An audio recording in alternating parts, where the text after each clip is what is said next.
이게 어떻게 된 일일까요? 다시 12년 전으로 시간을 돌려봅니다. 애가 열이 펄펄 끓어. 지금 당장 병원 가야 돼. 안 돼. 네 출생신고도 안 해서 지금 병원비 많이 나온다고. 그럼 어떡해? 본천을 이용 안 해준다고 버티는데, 어? 이러다가 우리 내년에 학교도 못 가! 아, 여보. 우리 이렇게 해볼까? 미혼모가 두기 싫었던 나머지 본처의 자식으로 출생신고를 하려 한 것. 처음부터 아내의 인감을 훔치려고 의도적으로 집으로 다시 돌아간 거죠. 딸의 출생신고를 위해서요. 어떻게 됐어?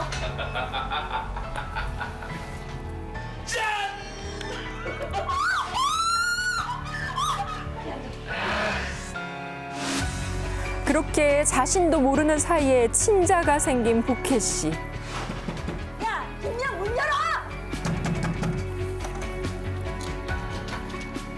야, 너 어떻게 이런 일을 벌여?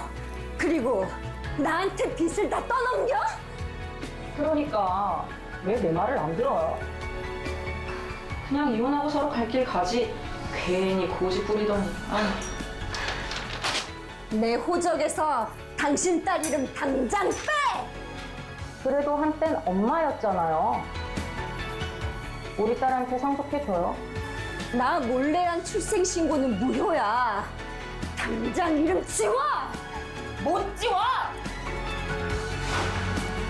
출생신고를 했으니 혼외자도 친자라는 내연녀.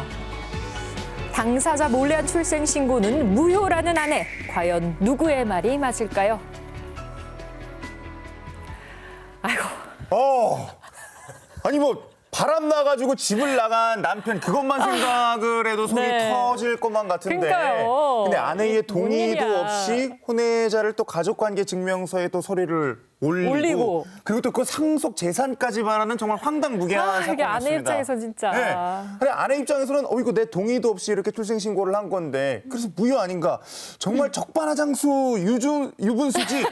지금 말이 이렇게 막혀요. 이렇게 황당한데요. 양나래 변호사님 이거 도대체 어떻게 된 일입니까? 네, 아내 입장에서는 너무너무 화가 나는 건 인정합니다. 그런데요, 내가 모르게 가족관계 증명서에 올라갔다고 하더라도 임의로 효력을 부인할 수는 없습니다. 한번 가족관계 증명서에 올라간 이상 법률상 친자로 혼외자가 인정이 되는 거거든요. 그래서 이 상태로 아내가 사망하게 된다면 혼외자에게 상속인의 지위가 인정됩니다. 아, 이게 번복할 수 없는 거군요. 한번 올라가면. 네, 그런데 네. 그나마 다행인 것은요, 네. 아예 방법이 없는 것이 아니에요. 어떤 방법이 있어요? 우리가 친생자 관계 부존재 확인의 소를 제기를 하는 거예요. 그러면 이 혼외자는 내 친자가 아닌데 내 가족관계 증명서에 올라갔습니다 해서 정정할 수가 있습니다. 그 소송 단계를 거쳐야만 뺄 수가 있는 것이에요.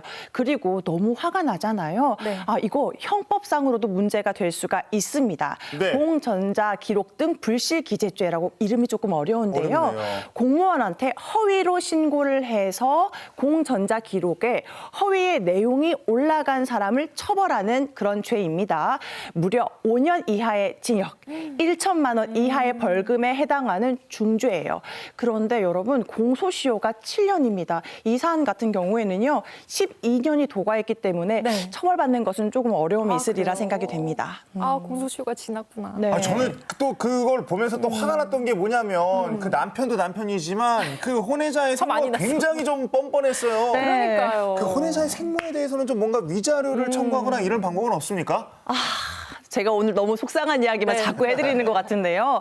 우리가 보통 위자료 청구를 한다라고 했을 때에는요, 불법 행위에 대한 손해배상 청구를 하는 것인데 안 날로부터 3년 그리고 불법 행위가 있은 날로부터 10년 이내에 소송을 진행해야만 합니다. 그런데 지금 12년이 또 도가해 버렸어요. 법률에서는 권리 위에 잠자는 자를 보호하지 않거든요. 그래서 안타깝게도 손해배상 청구를 할 수 있는 기간이 도가했습니다. 네. 그리고 설사 기간 내에 있었다고 하더라도 내 가족관계 증명서에 혼외자가 등재되어서 나한테 어떤 손해가 발생했는지를 입증하는 것이 사실상 좀 어려움이 있으리라고 생각이 됩니다. 네. 그래서 내 가족관계 증명서에 혼외자가 올라왔다는 사실만으로는 손해배상 청구가 어려울 것 같습니다. 아이고. 그리고 또 영상 속에서 보면 아내가 이제 남편에 대한 복수심으로 끝까지 이혼을 해주지 않았잖아요. 네. 그렇게 버틴 채로 사망한 남편의 큰 빚까지 떠안게 됐습니다. 이혼 전문 변호사로서 어떠세요, 변호사? 이런 사건 자주 접하시나요?